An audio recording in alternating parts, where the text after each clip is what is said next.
Notre rôle maintenant, c'est détecter notre lumière et en profiter au maximum. Et quand on a un plaisir ou un désir, la porte s'ouvre encore plus grand. Comprenez, c'est quoi la lumière? Lumière, amour. C'est pas important qui tu es, où tu es, comment tu es. Dieu t'aime. Top, nous sommes dans une paracha qui est très très intéressante. Il y a beaucoup de thèmes, il y a beaucoup de choses à parler, mais comme nous sommes dans les histoires des enfants indigos, alors on va parler d'une chose qui s'est passée dans la paracha.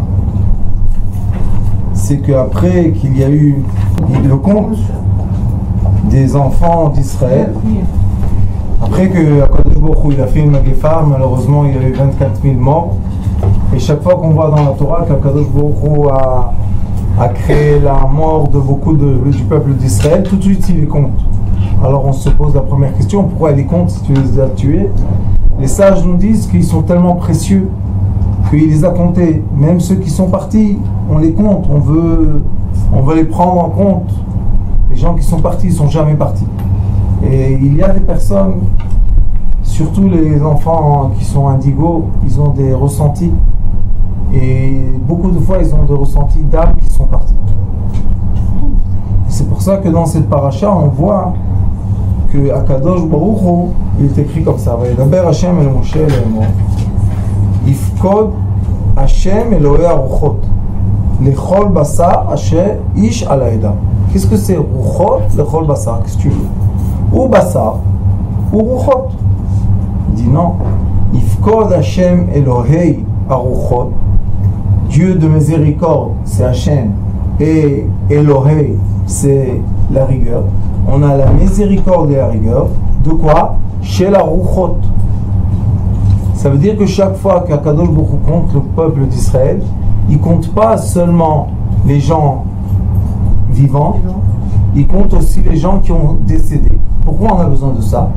Mon cher Rabbeinu, quand on était au Mont Sinaï, il a dit Mi sheshno imanu po, ve mi sheineno imanu po. Qu'est-ce que tu veux, mon cher Rabbeinu? Ça veut dire quoi? Ceux qui sont là et ceux qui ne sont pas là. Ça veut dire que l'entier, le vrai entier d'une personne, c'est la partie invisible et la partie visible. Si on n'arrive pas à prendre compte de la partie invisible, on n'arrive pas vraiment à toucher la partie visible. Vous comprenez ce que je dis ou je parle en chinois? Non, c'est bien. C'est du... Non, c'est pas. Ça veut dire que... Ça veut dire que... Attendez, le japonais, il va venir. Ça veut dire que la personne, quand on voit par exemple une personne malade, ou une personne qui se sent pas bien, ou une personne qui est dans l'euphorie, qui est dans le mieux, dans le trop bien, le corps représente l'âme. Le mouvement du corps, c'est d'après le mouvement de l'âme. Et ça, c'est une grande question quand on étudie la médecine parallèle. Qui est avant qui? Est-ce que le corps fait bouger l'âme ou est-ce que l'âme fait bouger le corps? C'est une grande question. La vraie réponse est que l'âme fait bouger le corps. Et le corps juste répond à l'âme. Ah oui. Parce que c'est l'âme qui dirige. C'est elle qui doit diriger. Donc quand il y a un malaise, c'est que l'âme est malade? Comment? Quand il y a un malaise, par exemple. Ça veut dire que l'âme n'est pas à sa place. L'âme dit, je ne suis pas à ma place, remettez-moi à ma place. Les douleurs, c'est l'âme qui n'est pas à la place. La maladie, c'est l'âme qui n'est pas à la place. Il y a beaucoup de choses comme ça qu'on voit qu'en effet, si on va toucher l'âme, on peut guérir le corps. Et pas toujours quand on guérit le corps, vraiment on a réussi à guérir l'âme. Alors il dit, Ifkod, c'est quoi Ifkod? Ifkod, ça peut être Pikoudim, il est en train de compter. Ou bien Ifkod, c'est Mefaked, il va diriger. Alors il dit, je vais à Kadosh Baruch Hu mettre un dirigeant sur le peuple d'Israël. Mais il ne dit pas le peuple d'Israël, il dit Elohei Aruchot lechol basar ish al haeda. On a un langage très bizarre ici dans ce passage. Ça veut dire quoi? Yifkod Hashem Elohei Aruchot lechol basar, ish alaïda. Pourquoi nous troubler comme ça? Parce que mon cher Rabbeinu, pour lui, c'était très très simple de monter dans les cieux, descendre, parler avec le peuple d'Israël. Il levait son voile, il était illuminant. Il baissait son voile, on ne le voyait pas. Il était dans Ohel Moed, en dehors du Machané. Pour lui, mon cher Rabbeinu, c'était simple. Quoi? Qu'il y a le monde spirituel et le monde matériel. Mais maintenant, il est en train de partir. On sait que mon cher Rabbeinu, on lui a déclaré qu'il doit partir. Ça y est, il va quitter le peuple d'Israël. Mais quand même, il est soucieux de quoi? Qui va s'occuper de ses enfants? C'est Bnei Israël, c'est comme Bnei Moshe. Alors il dit ici, Asher yetze lifnehem, Asher yavo lifnehem. Ce monsieur-là que je vais mettre maintenant après toi, c'est quelqu'un qui doit être capable. Asher yetze lifnehem, il doit être toujours en avant. Mais Asher yavo lifnehem. Il va sortir avant eux, il va venir avant eux. Qu'est-ce qu'il veut dire? La Torah veut nous dire une chose. Elle veut nous dire que le vrai berger du peuple d'Israël, c'est quelqu'un qui est capable d'être avant eux, l'ifnem. Il est capable d'être le magen, le bouclier de lumière. Et il est capable de venir l'ifnem. Venir qui? Il vient vers Hachem. Vous comprenez comment ça se passe? Comme Akadosh Baruch Hu, il est spirituel dans la matière aussi, mais dans la spiritualité. Alors, cette personne-là doit être capable de venir avant. V'asher yotziem, v'asher yaviem. Il est capable de les faire sortir, il est capable de les faire entrer. Sortir d'où? Rentrer où? Tout ça, c'est quoi? Ce sont des attributs spirituels. Il est capable de les faire sortir et il est capable de les faire venir. Sortir d'Égypte, venir en terre d'Israël. Sortir de terre d'Israël, venir en exil. Passer en exil de pays à pays, c'est sortir d'un pays, rentrer dans un autre. Ça veut dire qu'on a besoin que le berger ait quelqu'un qui est capable d'être modifié. C'est quelqu'un qui est capable d'être une fois égyptien, une fois israélien, une fois Israël, une fois Jordanie, une fois Turquie, une fois Turquie, une fois. C'est quelqu'un qu'on peut l'emmener partout et il s'adapte. Maintenant la question est, quel est le trait de caractère d'une personne qui s'adapte tout le temps? L'humilité. Si la personne qui doit s'adapter est connectée à la matière, donc chaque fois que je la fais bouger d'un endroit à l'autre, qu'est-ce qu'elle fait? Elle perd son identité puisqu'on la fait perdre sa matière. Mais si la personne n'est pas tellement attachée à la matière, elle est attachée à quoi?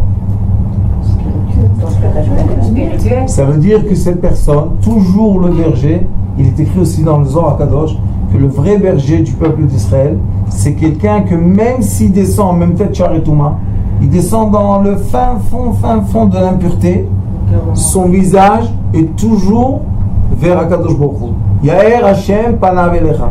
Il est toujours face à face avec HaKadosh Baruch Hu. Alors comment il descend? Il descend en marche arrière. Comment il rentre? Il rentre en avant. C'est quelqu'un que tout le temps doit être connecté à la lumière. Ça, c'est un travail. Pourquoi? Parce que une personne, normalement, dans la vie normale des gens, qu'est-ce qu'elle fait? Elle grandit dans son physique. Après, elle s'achète. Elle s'achète la voiture, elle s'achète la maison, elle emmène sa femme dans sa maison, ses enfants dans sa maison. Elle est tout le temps en train de quoi faire? De prendre des choses. Et tout d'un coup, on nous dit, vous savez, c'est quoi le vrai berger du peuple d'Israël ou du peuple entier? C'est quelqu'un qui ne tient plus à rien. Alors quoi, ta maison n'est pas importante? Et ta femme n'est pas importante? Oui. Et si elle veut partir? La porte ouverte. Hein? C'est fort ça. Oui, tes enfants, ils sont pas importants? Oui. S'ils veulent être côté de moi, c'est leur choix. S'ils veulent pas, la porte est ouverte. Qu'est-ce que tu as? Tu es relié à personne? Tu aimes personne? Qu'est-ce que tu as? j'aime le mieux. Vous savez pourquoi? Parce que ça s'appelle dans le Hari Akadosh être libre. Chofesh. C'est quoi Chofesh? Je fais ce qui est bien. Je ne suis pas attaché à des obligations qui me font du mal. De dépendre de personne. De dépendre. J'aime ma femme, mais je l'aime qu'elle veut être à côté de moi. Pas qu'elle est obligée d'être à côté de moi. Aujourd'hui, j'ai un couple. Ils étaient en train de parler de séparation et tout. Et la femme, elle pleure, elle pleure. Je dis, oui, mais pourquoi tu pleures? Après, j'ai dit, alors, qu'est-ce que tu crois? Tu vas lui faire la guerre, et tu vas emmener les avocats, et tu vas faire... C'est pas le premier mariage, c'est le troisième jour. Et tu vas lui... Hein, mais elle s'est habituée, t'habites à côté de toi, avec toi, elle s'est habituée que tu la nourris. Qu'est-ce que tu vas faire? Tu vas le jeter dans la rue? Et qu'est-ce que tu penses? Qu'elle n'a pas peur de ça? Elle dit, on est dans un monde libre. Moi, j'aimais bien, elle a rien. C'est son problème, pourquoi c'est le mien? Hein? J'ai dit, tu as raison, mais presque. Elle t'a fait plaisir, elle t'a aimé, tu étais avec elle. Hein? Qu'est-ce qu'on fait avec tout ça? Elle dit, ben, qu'elle trouve un travail, elle se loue une petite maison. Attends, excusez-moi, mais qui a décidé de divorcer? C'est le mari ou c'est la femme? Quelle est l'importance? Non, mais en fait, un divorce, c'est à deux. C'est tous les deux, ils sont tous les oui, deux pour divorcer. Mais si lui, il lui dit, va-t'en de la maison. Qu'est-ce qu'elle va faire? Donc, en fait, c'est plus un divorce, c'est qu'il la rejette carrément. Donc, c'est lui. Qu'est-ce qu'elle va faire? Vous avez entendu qu'est-ce qu'elle a dit? Qu'est-ce qu'elle va faire? Non, c'est vrai que c'est... Vous savez qu'est-ce que je lui dis à la dame aujourd'hui? J'ai dit, si lui, il veut pas de toi, et ben toi, tu veux pas de lui non plus. Bah oui. Qu'est-ce qu'elle m'a dit? Elle m'a dit, mais comment je vais en manger? Où je vais habiter? C'est pas grave, elle arrivera toujours à s'en Je lui ai sortir. dit, je lui ai dit exactement ça. Je lui ai dit, si tu es là par l'obligation d'une maison ou de l'argent, tu n'es pas là. Pas d'amour, c'est pas Elle arrivera toujours à s'en sortir. Alors lui, il te veut pas? C'est une coopération, c'est pas un mariage. Vous comprenez ça? Ça, c'est Akadosh Baruch Hu a dit au peuple d'Israël. Ouais. On est ensemble parce qu'on veut. On n'est pas ensemble parce qu'on est obligé. Et c'est pour ça qu'au temps de Mordechai, qui était à la deuxième exil, il est écrit Kiblo vekimu alem haYehudim. Le peuple d'Israël a reçu sur lui par amour la volonté divine. Mais le peuple d'Israël, il s'appelle comment? C'est la femme. On est comme la femme d'Akadosh Baruch Hu. Des fois on est les enfants, des fois on est la femme. Mais il y a des liens entre nous. Il y a des rapports. Donc il dit ici Velo tieh adat Hashem ketzon asher en lahem roeh. Sache mon cher Rabbeinu, sachez que c'est un des discours les plus profonds qu'il y a dans la Torah. Les gens passent dessus vite parce que c'est un discours qui nous oblige beaucoup. Pourquoi?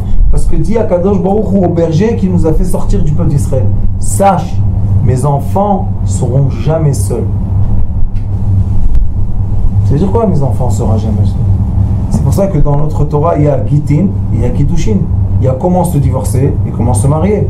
Des fois, une femme, elle se divorce, elle se retrouve avec des enfants. Qu'est-ce qu'elle se dit? Oh, il va, mes enfants, qu'est-ce qui va se passer avec eux? Non, comment ils vont grandir? Qui va les aider? Elle est toute seule. Qu'est-ce qu'elles font? Akadosh Baruch Hu, il promet, ne t'inquiète pas, le berger viendra, il va s'occuper de tes enfants, c'est moi qui l'envoie. C'est pas toi, mon cher Rabbeinu, le berger. C'est moi qui t'a fait berger pour le peuple d'Israël. C'est un peu difficile. Après tout ce que mon cher Rabbeinu a subi dans sa vie, et encore maintenant à la fin de sa vie, on lui dit, écoute, on peut te remplacer. C'est pas agréable ça. Non. C'est très désagréable de dire à quelqu'un, on te remplace. Allez. Quoi? Maman, qu'est-ce qu'il y a? J'ai trouvé une maman spirituelle aux Indes. J'ai plus besoin de toi. Vous croyez que ça n'arrive pas? Ça arrive tous les jours des histoires comme ça. Il y a des sectes, il y a des gens qui prennent la tête des enfants. Qu'est-ce qu'on fait? Bien sûr. Moi je dis aux personnes, sachez une chose, tant que tu es dépendant d'une personne, tu es un esclave. Et Akadosh Baruch Hu ne veut pas d'esclaves. Qui sont les caractères qui ne peuvent pas être esclaves? Les indigos. Et regardez comment on parle d'eux d'ici. Vayomer Hashem el Moshe. Akadosh Baruch Hu parle avec Moshe Rabbeinu. Kach lecha et Yoshua bin Nun. Prends-toi Yoshua Binoun. C'était qui Yoshua Binoun? Nar lo mashminaoel, c'est celui qui arrangeait les choses, celui qui aidait Moshe Rabbeinu. C'était son assistant, son élève. Il dit Ish Asher Ruach Bo. Vous vous rappelez qu'il a écrit Elohei Aruchot Lechol Basar? Il lui dit, tu sais, Yoshua Binoun, il a l'esprit interne. Comment ça, Moshe Rabbeinu nous dit, et moi, j'avais pas l'esprit interne, qu'est-ce que tu veux? Yoshua Binoun, c'est celui que tu vas prendre et tu vas lui donner tout ce que tu as à l'intérieur de toi. Tout ton souffle, il doit aspirer. Pourquoi? Parce que Yoshua Binoun, ton élève, va être le deuxième dirigeant du peuple d'Israël. C'est facile ou c'est difficile? C'est difficile. Alors le Talmud nous donne une réponse. Les Olam, jamais l'entraîneur ou le professeur est jaloux de son élève. Et jamais le père de son fils. Et au contraire, ils veulent qu'il soit mieux qu'eux. Il y avait une période, Baruch Hashem, je recevais des douleurs que ça faisait un peu tourner la tête. Pendant beaucoup de mois. Et une fois, j'ai pas dormi la nuit. J'étais dans la cuisine. J'ai pris un grand couteau comme ça. Je commençais à crier faire comme ça autour de moi. 2 filles à moi sont descendues en bas. Papa, qu'est-ce que tu as? Je leur ai dit, c'est fini, je veux plus souffrir. Halas, où il est celui-là qui me fait souffrir?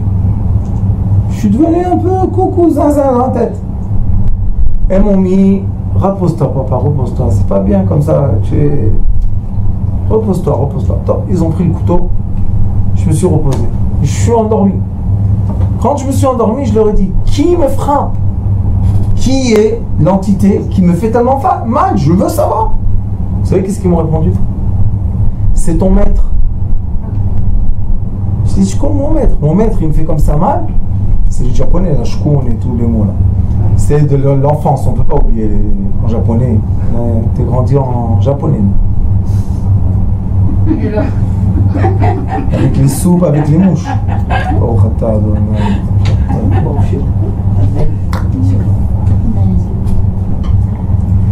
Heureusement que je me dégoûtais quand j'étais petit. Imaginez-vous, je grandais avec les mouches. Oh là, alors j'ai dit, c'est qui? Pourquoi elle me fait ça? Dans les restaurants japonais, maman, il y avait des mouches. Alors il dit, pourquoi? Qui me fait ça? Ils m'ont dit, c'est ton maître. Je leur ai dit, pourquoi mon maître me frappe tellement fort? Ils m'ont dit, parce que si tu veux être après lui, aussi un maître, tu dois être à la hauteur de la force des coups. Tu dois être à la hauteur de la souffrance, pas à la hauteur du plaisir. Le plaisir, c'est trop facile. Une fois, le Baal Shem Tov HaKadosh, un élève à lui, est devenu Rav dans un petit village. Qu'est-ce que c'était avant le Rav? Il y avait la synagogue, la chaise. Il avait sa chaise en bois, c'était le Rav. Il est venu Baal Shem Tov. Il lui a dit, est-ce que tu es prêt à t'asseoir dans la chaise de Kavod? Oui. Est-ce que tu es prêt à donner les cours? Oui. Est-ce que tu es prêt de recevoir le kavod? Oui. Il a dit, est-ce que tu es prêt de souffrir leur souffrance? Il a dit non. Alors il a dit, Baal Shem Tov, tu n'es pas apte d'être un rab. Il dit pourquoi? Il dit parce qu'il est écrit dans le pasuk, Vayetz Shich Molisbol. Tu dois prendre sur toi. Maintenant, c'est quoi une souffrance, vous savez? La souffrance, c'est la polarité négative. Le ségol, les enfants ségol, les indigo, ils sont tout le temps avec la tête en haut. Et ceux qui ne sont pas indigo, ils sont toujours avec la tête en bas. Alors c'est quoi de la souffrance? C'est de remonter ceux qui sont avec la tête en bas, la tête en haut. Mais qu'est-ce que ça fait? Ça fait que toi tu tournes. Est-ce que tu es prêt d'être en bas quand eux ils sont en haut? Ah Rabani, ça s'appelle Vana Forou. C'est quoi Vana Forou? Que je suis prêt à quoi? À tourner les polarités. Si tu vois quelqu'un qui souffre, fais-le rire, fais-le rigoler. Et si toi tu vas descendre en bas, je suis prêt à descendre en bas. Les enfants, c'est Milachon de Mesougal, d'accord, c'est Golta. Il y a beaucoup de ça, c'est Golta, Mesougal. Il Bien sûr qu'ils sont capables. C'est les plus beaux guerriers du monde. Vous savez qu'est-ce qu'on a fait maintenant, Baruch Hashem? On a fait le premier... Comment ça s'appelle? Pas un cadre. Non. Comme une voiture, mais qu'on met derrière. Un petit chariot. Le premier chariot de la forêt. Là-bas, dans la forêt, il y a beaucoup de ségoles. Des gens... des forts. Pourquoi? Parce qu'ils résistent. Ils résistent le monde qui les rejette. Et malgré que le monde les rejette, ils sont là, ils n'ont pas été en prison, ils n'ont pas été dans les asiles de fous. Ils sont là, ils sont forts. Tout le temps, quand je les vois, je leur dis, vous me renforcez, vous. Ils me disent, pourquoi non? Je dis, parce que être jeté de partout et être fort, résistant, ça veut dire que vous avez la tête en haut. C'est Gaulle. Et non pas ceux qu'on le dit, oh, ils tombent par terre. Ça, c'est la tête en bas. C'est pas comme ça. Alors il dit, Asher Ruach Bo, il a dans lui l'esprit, Vesamarta et Yadecha alav. Et tu dois mettre tes mains sur sa tête. Et maintenant, tu dois lui donner ton esprit. Vous comprenez qu'est-ce qui se passe? Yoshua ben Nun, c'est pas Moshe Rabbeinu. Et Yoshua ben Nun n'a pas été Moshe Rabbeinu jusqu'au moment que Moshe Rabbeinu doit partir. Mais Moshe Rabbeinu doit partir du monde s'il n'a pas transmis. Il n'a pas bien fait sa mission. Vous imaginez un peu, Moshe Rabbeinu 120 ans. Qu'est-ce que j'ai pas fait bien ma mission? 80 ans, 40 ans dans le désert, et 40 ans il fait sortir le peuple d'Israël d'Égypte dans le désert. C'est pas un vrai leader, c'est un super vrai leader. À la fin, qu'est-ce qu'on lui dit? Tu sais comment on va te tester? Si tu vas donner tout ce que tu as en toi à ton élève. C'est magnifique. C'est dur, hein? C'est à la fois dur, mais à l'autre fois. S'il veut En même temps, transmettre c'est l'éducation, bon de pouvoir le Mais faire. c'est bien de pouvoir le faire. C'est grand. Ça veut dire qu'on apprécie son C'est savoir. grand. C'est grand. C'est grand. Ça veut dire que c'est un homme de grandeur. De grandeur, c'est grand de faire. Maintenant, on va poser la question. Yoshua. On va parler de Yoshua. Yoshua ben Nun. Les gens, qu'est-ce qu'ils vont dire après? Mais c'est pas ton caractère. C'est ce que tu as reçu de ton maître. mais c'est un peu normal puisque l'élève suit l'exemple du maître. Oui, mais Rabbanit, c'est lui qui doit être le leader du peuple. Le peuple Oui, doit il reste entendre ce que dit Yoshua. Et comment ils vont entendre? Ils vont lui dire, toi, tu vas nous diriger à nous? Hein? Toi, tu es l'élève, tu as reçu de Moshe Rabbeinu. Nous, on veut Moshe Rabbeinu, on veut pas toi. Il faut qu'il fasse ses preuves par lui-même. Ses preuves. Ses preuves par lui-même.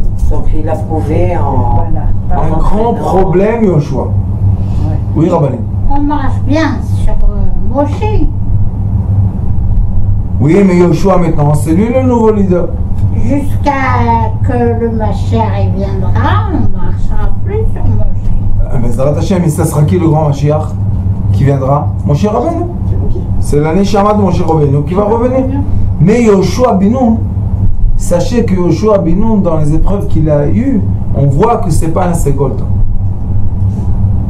C'est pas un ségol. C'est pas quelqu'un qui a eu l'esprit divin. La preuve que quand il veut faire entrer le peuple d'Israël en Israël, il y a un ange qui vient et qui lui dit, je vais te tuer. Et Yoshua se met à plat. Il dit, excuse-moi, quelle faute on a fait, qu'est-ce qu'il faut faire? Yoshua, mon cher Rabbeinu, on n'a jamais entendu qu'un ange est venu le mettre à plat. Qu'est-ce que c'est? Mon cher Rabbeinu, il est au-delà des anges. Alors c'est son positionnement, c'est le positionnement. Parce que Yoshua ben Nun, c'était pas le leader, c'était pas Shlomo HaMelech. C'est un deuxième. Sachez que, oui, c'est le numéro 2. Sachez que David HaMelech aussi, c'était pas Moshe Rabbeinu. David HaMelech, il a eu tout le temps des difficultés d'être le leader du peuple d'Israël. Quand il est venu Shlomo, il a dit, celui-là il m'arrange, tac, celui-là il m'embête, tu coupes la tête, celui-là tu coupes la tête. Est-ce qu'il y a du bruit? Non, il y a du silence. Très bien, maintenant je vais construire le temple. Quel âge il avait? 12 ans. Donc, on a David HaMelech, qui était le père, qui n'était pas à la hauteur de son fils, la preuve qu'il n'a pas construit le deuxième temple. On a Shlomo HaMelech, qui est le fils, que le père lui dit, fais ce que te dit Akadosh Baruch Hu, tu réussiras dans ta vie, et il a vraiment réussi. Ça marche. C'est bien, c'est bien. Et on a après les enfants de Shlomo HaMelech qui n'ont pas réussi à être à la hauteur de leur père. Alors on voit que les enfants, leaders, les vrais leaders de caractère de leader, C'est Dieu qui leur donne le roi. Eh oui. c'est qui? C'est Ish Asher Ruach Elokim Bo. Le roi, Eh oui. oui, c'est pas. Mais Yoshua ben Nun était Ish Asher Ruach Bo. Vesamachta et Yadecha Alav. Im yesh bo ruach, s'il a l'esprit d'un leader, pourquoi je dois le bénir? Et s'il a l'esprit d'un leader, comment ça se fait qu'un ange vient lui faire peur et il s'attale par terre? Qu'est-ce que c'est ça? Tu es le leader du peuple d'Israël. Qui c'est un ange? Qu'est-ce que c'est un ange? Un ange, c'est une lumière. Si tu viens me... Donc en définitive, le leader, donc son pouvoir, on peut dire qu'un leader, il prend le pouvoir ou on lui donne? Le leader est né avec le pouvoir. Il est né. Maintenant, écoutez, qu'est-ce qui se passe? Je vais vous dire une chose qui est très difficile à dire, mais Dieu nous donnera la force. La personne qui est née avec le savoir, vous savez, ceux qui se font les inventions, les leaders, les Indigo, les Sgolta, tout cela, qu'est-ce qu'ils font? Ils emmènent dans le monde un savoir, un nouveau savoir. Maintenant, s'ils sont sages, qu'est-ce qu'ils vont faire du savoir? On le transmet? Ils vont le transmettre, s'ils sont sages. S'ils sont bêtes, le savoir meurt avec eux. Et s'ils sont sages, ils vont donner ce savoir. Maintenant, ceux qui vont recevoir le savoir, ils vont être indigo ou carré? Carré. Ils sont pas indigo. Carré. Ils sont pas indigo. Ils sont obligés d'être carrés. Parce qu'ils ont reçu. Donc regardez qu'est-ce qui s'est passé. Le savoir qui vient du cerveau droit, à la fin se concrétise par le cerveau gauche. Et qu'est-ce que ça veut dire ça, vous savez? Cette histoire de Moshe Rabbeinu et Yoshua ben Nun, c'est un enseignement pour nous. De quoi? Une mère, elle va faire naître deux fils. Elle peut en avoir 8, mais il y en a 2 qui vont faire quoi? L'extrême polaire. Ma mère, elle dit, j'ai les 4 coins du monde. Maintenant, l'extrême polaire, c'est quoi? C'est un enfant qui va être très sud, pôle sud, et un enfant qui va être très pôle nord. Maintenant, je vais poser une question. Est-ce qu'on doit les mettre ensemble? Oui, pourquoi pas? Oui. Ça dépend. Parce que ça va détruire la sphère. Chacun va être détruit par l'autre aussi, peut être détruit. Un peut prendre une Mais on ne peut pas les mettre parce que de toute façon ils s'éloignent. Il y a des Si conflits. tu prends 2 aimants, Exactement. l'aimant sud et l'aimant nord, tu ne peux pas les rapprocher, Voilà. ça sera. Sauf si tu tournes un aimant. Oui, d'accord. Il y a Mais si tu l'as tourné, il n'est plus dans la polarité. Donc il n'y a plus une sphère. Il cède. Il y en a un qui cède. Vous comprenez ça? C'est tellement important. C'est pas important ça. C'est tellement important de comprendre ça. Et la vérité de la création est quoi? Que chacun de parents qui vont faire naître des enfants, ils vont faire naître quoi? Des vraies sphères polaires. Ça veut dire que les enfants ne seront pas les mêmes. Moi je dis une chose, respect. Est-ce que c'est valable pour Jacob et... Yaakov et Esav, Yitzhak et Ishmaël, Abraham et Haran, il y avait tous ils sont polaires. Même le premier homme, il y avait l'homme mal, mauvais. C'était l'homme, c'était le même. C'était son miroir. Ici, on voit aussi qu'il y a 2 polarités. Il y a Moshe Rabbeinu qui est né, la lumière dans la maison était née. Et Yoshua ben Nun, si vous regardez un peu dans le Midrashim, pourquoi il est né? Pas une bonne raison comme Moshe Rabbeinu. Et lui, il était le pôle inverse. Maintenant, Moshe Rabbeinu doit donner sa force pour que lui, il se retourne et lui, il devient le maître. Et Moshe Rabbeinu rentre dans la terre. Ce maître-là, après lui, il n'y avait plus de maître.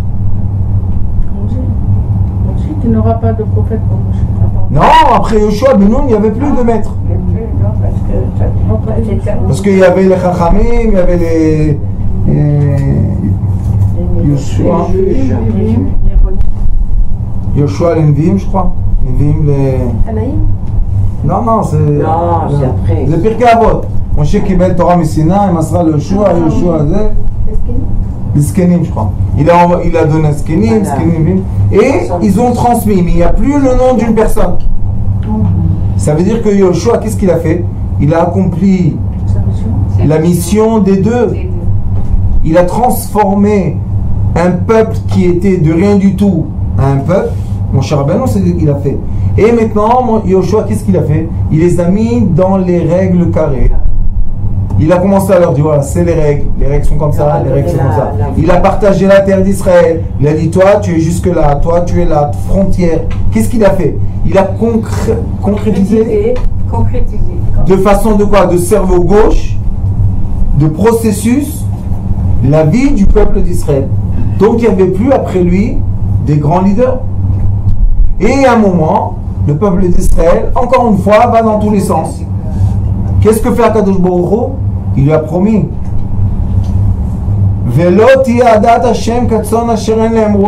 Quand le peuple d'Israël va commencer à s'éparpiller, il va venir à un berger, il va les réunir encore.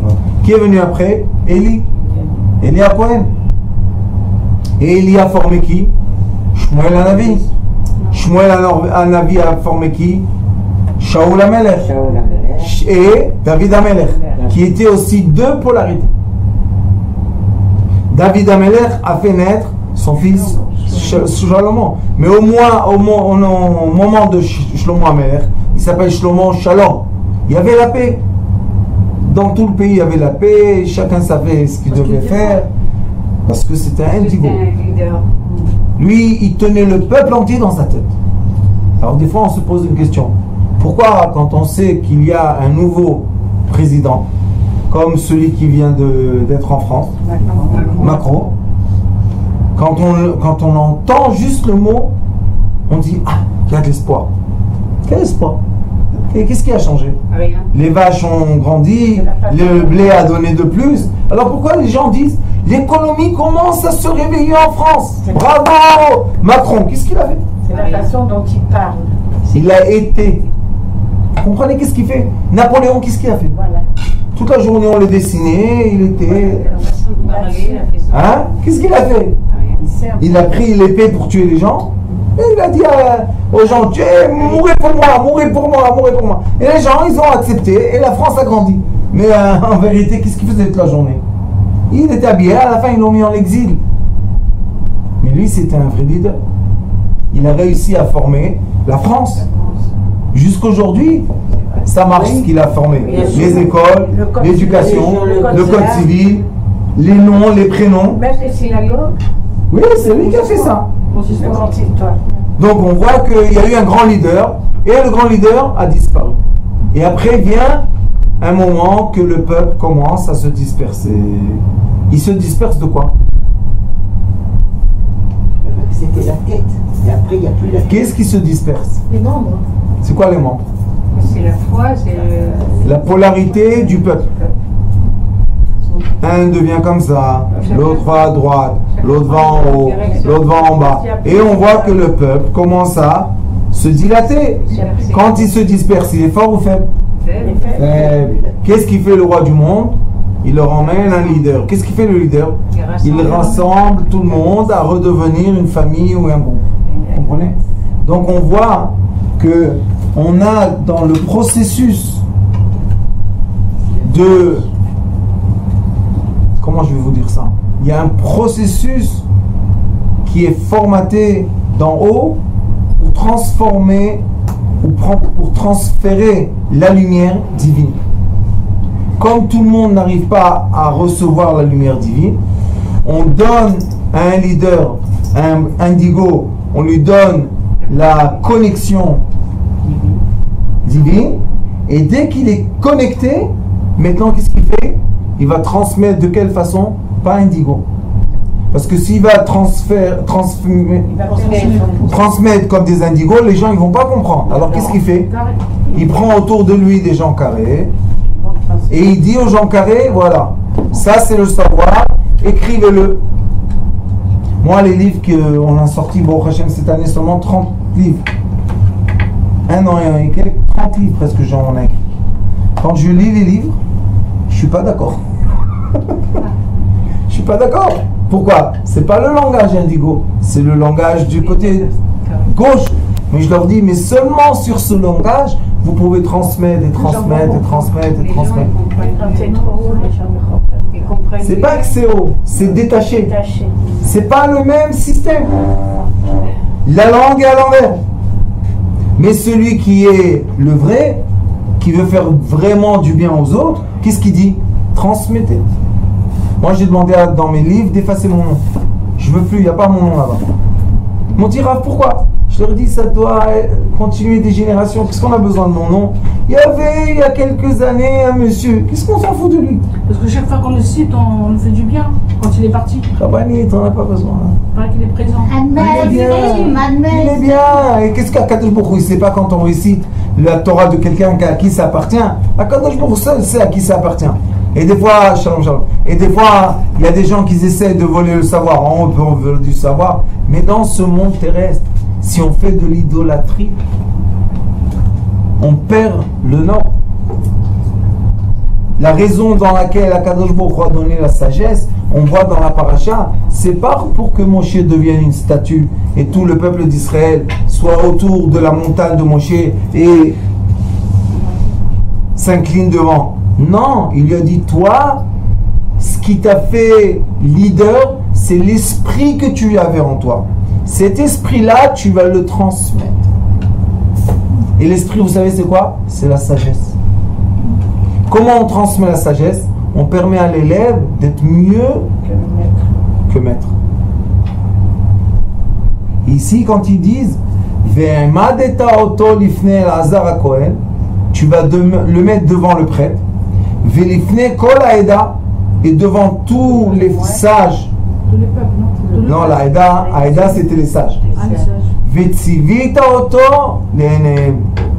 Tu vas pas seulement en cachette lui donner ton esprit, mais tu vas montrer à toute l'assemblée, et là, l'assemblée, à toute l'assemblée que tu l'as nommé le nouveau leader. Pourquoi on a besoin de cela?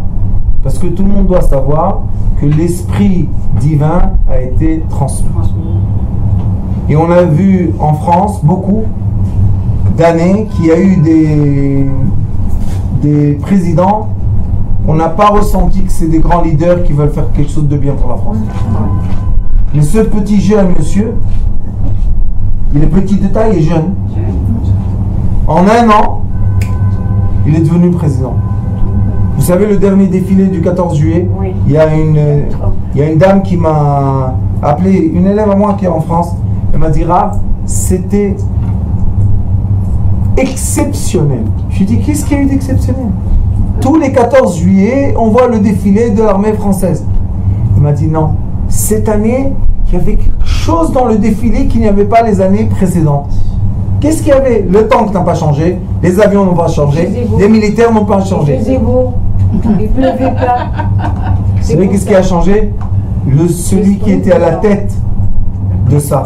La présidente de celui Le président qui était à la tête, qui était devant tout ça, la façon dans laquelle il a regardé le défilé, ça fait un changement. Pourquoi? Ils ont vu Donald Trump, qui est le chef du monde, venir donner du kavod à la France. Vous savez que la France et l'Amérique, c'était deux énergies contraires, très contraires. C'est la France qui a créé l'Europe contre le dollar, il faut se rappeler. Et tout d'un coup, il vient Donald Trump et il est à côté de monsieur Macron et il lui donne du kavod. Mais il a quelque chose dans le regard, moi, je trouve, ce Macron. Il a quelque chose dans Il le a quelque regard. chose dans l'esprit. Comment une personne, de rien du tout, en un an, devient président? Mais quand même, quand il regarde, Oui, parce que lui, quand il a décidé, je vais mener la France, il a vraiment mené la France. Et regardez quelque chose de très important. De ce discours qu'il a fait. Écoutez, il a une femme très plus âgée que lui. oui. Il n'a pas d'enfant. Non, il n'a pas voulu, parce que Il est complètement libre. libre de diriger.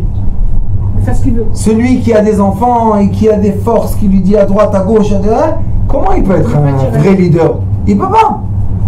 Mais celui qui comme je vous ai dit tout à l'heure, on vit libre. C'est vrai que tu es mon fils, mais c'est toi qui choisis. Tu veux être là, tu sois là. Sinon, tu peux partir. Il s'est détaché de toutes ses obligations. Ça veut dire quoi? Ça veut dire que le vrai leader, c'est quelqu'un qui est vraiment libre. Et ce monsieur-là, Macron, c'est quelqu'un de très spécial. Le Rav Ovadia Yosef, on va passer de l'un à l'autre, que lui aussi a grandi dans la misère, de tout ce que vous voulez. Le jour qu'il est devenu Rishon LeZion, qu'est-ce qu'il a dit? Je monte parti politique. Jamais les Rishon LeZion ils étaient dans un parti politique. Il a dit je monte un parti politique et je vais être le leader de tous les Sfarad. Vous savez que dans tous les temps, aucun homme juif a réussi à emmener à son enterrement 1 million de personnes. Personne. Et vous savez qu'ils ont fait vite l'enterrement parce qu'il y avait au moins encore 1 million de l'exil qui voulaient venir participer. Ils n'avaient pas de place. Imaginez-vous 2 millions de gens. Où ils les auraient mis? Alors ils ont dit, vite faites l'enterrement. Vous savez c'est quoi un être? Un être. Maintenant après lui, il n'y a rien du tout. Le peuple cherche. C'est qui le leader? Où il est le berger? C'est qui va nous mener? Celui-là il dit non, moi je suis pas apte. L'autre il dit non, j'ai pas envie. Le rôle du leader, c'est pas de préparer un qui va venir après lui. Et c'est ça la grande question qu'il y a eu dans le peuple orthodoxe, que les Lituaniens, le Lituanien, il a délégué personne. Le Rav Eliashiv, les Chassidim, le Rav Osner, il a délégué personne. N'empêche qu'il devait déléguer un qu'on connaît. Et le Rav Ovadia Yosef n'a délégué personne. Oui, alors comment ça se fait? Comment ça se fait? Je vais vous dire que ça veut dire quoi? Qu'est-ce que ça veut dire? Ah, mon interprétation. Peut-être qu'il veut pas que Ça veut dire que comme il a été promis ici, Velo tiye adat Hashem ketson asheren lehem. Dieu a promis, il y aura toujours le leader. On espère que ce leader-là qui va se dévoiler, c'est le leader du klal. C'est quelqu'un qui peut regrouper pas seulement les Lituaniens, les Chassidim et les Sfarad. Il va pouvoir réunir tous les peuples du monde autour de lui. Il y en a qui disent que c'est Donald Trump. Il y en a qui disent que la gematria de Donald Trump, c'est Mashiach Ben David. Ouais. On l'a lu quand tu l'as écrit. Moi je préfère Bibi, hein. On est tous pour Bibi. Non, je préfère sur Bibi, ma chère. Ah, lui-même, Mashiach, parle avec lui, envoie-lui un like.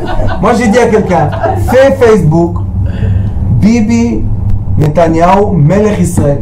Tu vas recevoir au moins 1 million de likes. Je rigole pas. Les gens ils comprennent pas c'est quoi un leader. Regardez Bibi Netanyahu, 20 ans. 20 ans qu'il le poursuivent. Il est poursuivi le pauvre 20 ans. Oui, mais 20 ans poursuivi. Et qu'est-ce qu'il a fait avec Rabbanit, et qu'est-ce qu'il a fait avec la terre d'Israël? Qu'est-ce qu'il a fait avec le peuple d'Israël? Qu'est-ce qu'il a fait avec l'économie? Qu'est-ce qu'il a fait avec les routes? Avec tout. Les gens ils pensent que moi je suis Bibi Netanyahu. Moi je vote rien du tout, je suis pas politique. Mais il faut reconnaître la force d'une personne. La valeur. Exactement. On ne peut pas cracher sur quelqu'un qui fait du bien. Moi, je ne suis pas politique. Vous savez, je rien dans la politique, je ne veux même pas entendre. C'est un homme de grande valeur. Mais c'est des hommes très forts. Donc, si on a dans la génération des gens forts, il faut leur donner la force. Nous devons savoir qu'il y a 2 sortes de leaders. Il y a un leader qui construit le pays. Et il y a un leader qui forme le pays. C'est pas la même chose. Il forme, bien sûr qu'il forme. Bibi, Rabbanit, l'éducation, l'armée, les routes, regardez les routes, juste les routes, regardez les immeubles.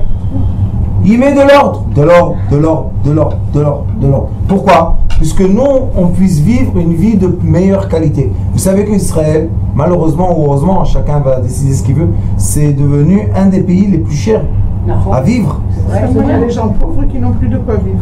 Oui, mais ça aussi, maman, sache qu'il y a tellement d'associations de manger. Et il y a des associations de logement. Et il y a tout pour les pauvres aussi. Mais c'est vrai que c'est devenu un pays très cher. Alors il a dit ici, Venatata mehotcha alav leman ishmeu kol adat bene Israël. Après qu'on nomme quelqu'un d'un leader, on doit le nommer entre les sages. Et après le sage, tout le monde sort avec lui et on le présente au peuple. C'est la façon dans laquelle les gens qui sont indigos doivent déléguer la lumière dans le monde qui n'est pas indigo. Le monde n'est pas fait pour être indigo. Les indigos, c'est seulement les tuyaux qui font rentrer dans le monde un nouveau savoir. Alors vous voyez dans la paracha, Pinchas, qu'est-ce qu'il a fait Pinchas? C'était un indigo extrême celui-là. Il a dit quoi les sages? Vous ne savez pas la réponse? Non, ben moi je vais vous la dire.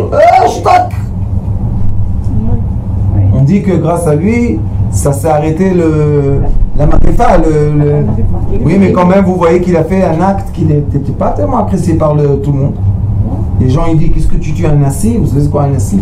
Tuer un président, c'est pas... Mais quand il a tué, il a fait la révolution. Tout de suite après, Moshe Rabbeinu doit déléguer. Pourquoi?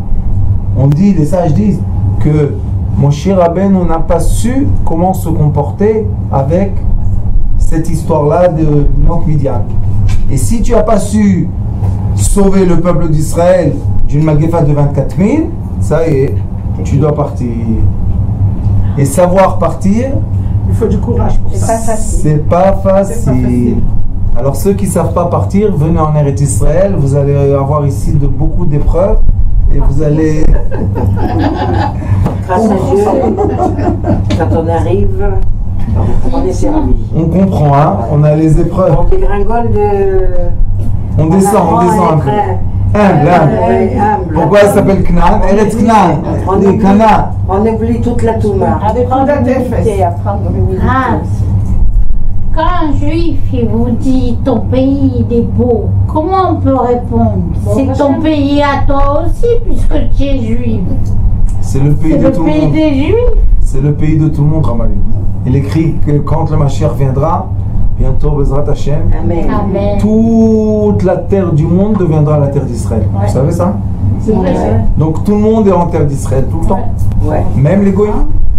Ouais. Baruch Adonai Leolam. Amen. Amen. Ve Amen.